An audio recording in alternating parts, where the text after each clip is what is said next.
Kolhapur church council प्रस्तुत आत्मजागर या कार्यक्रमामध्ये मी आपलं स्वागत करतो. पहिल्यांदा ऐकूया एक सुंदरसं गीत.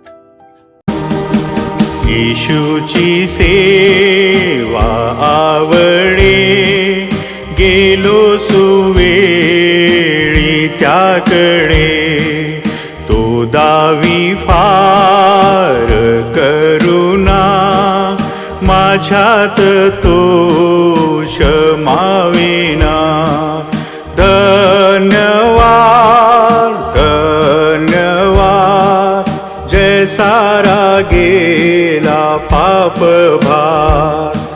सतत आता प्रार्थना, स्तुती आनंद सरेना.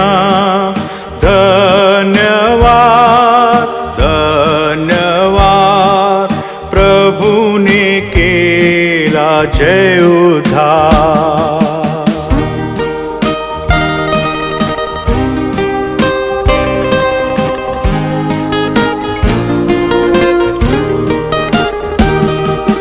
केला करार निश्चय, दिली प्रभूने अभय.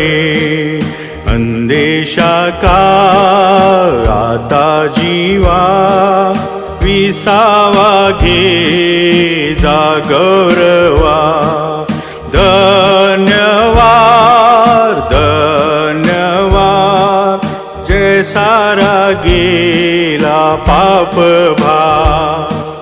सतत आता प्रार्थना, स्तुती आनंद सरेना.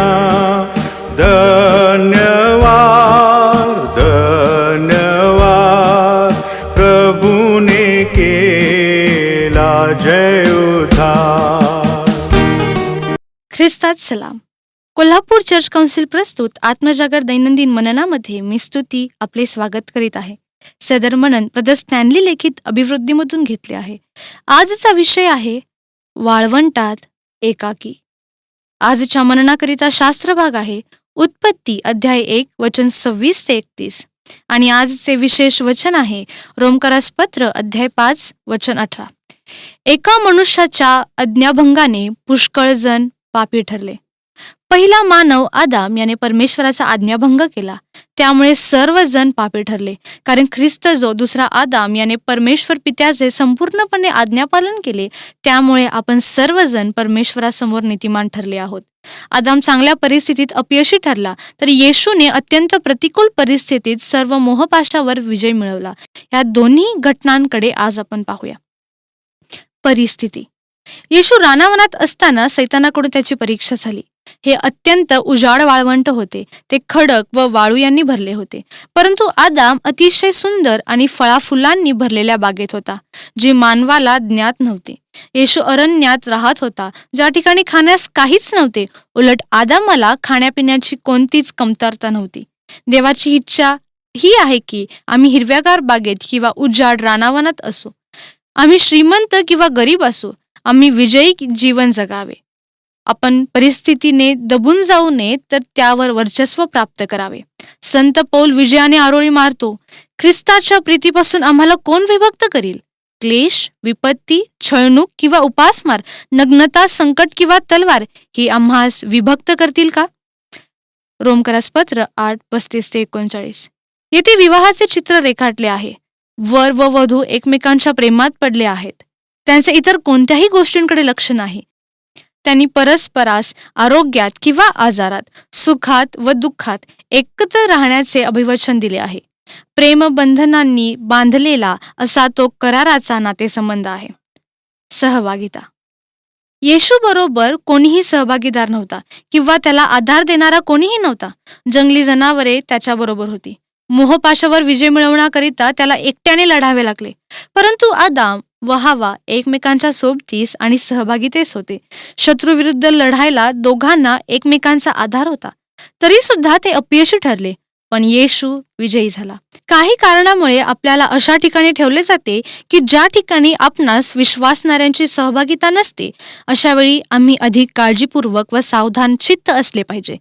सहभागीपणात आम्ही जी देवाची मुले म्हणून शिकलो ते अशा वेळी एकटे असताना उपयोगात आणले पाहिजे. योसेफाच्या परीक्षेवेळी तो एकटा होता.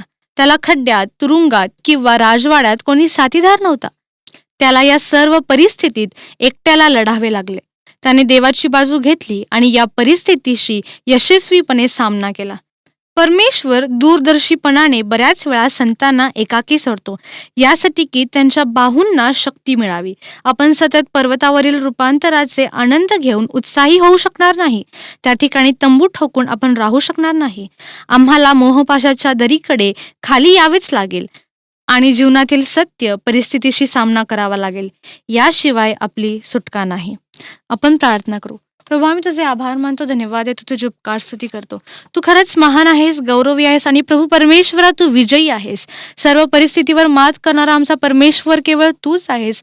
आणि म्हणून परमेश्वर आज आम्ही तुला प्रार्थनाने विनंती करतो, या जगामध्ये राहत असताना कदाचित माझ्या बापा आम्ही वेगवेगळ्या संकटातून परीक्षांमधून जात असलो तरी परमेश्वरा आज आम्हाला विश्वास आहे की तू विजयी आहेस. आणि आम्ही प्रार्थना करतो, विनंती करतो परमेश्वरा, तेच सामर्थ्य, तेच विजयी पण परमेश्वरा आज आम्हामध्ये दे.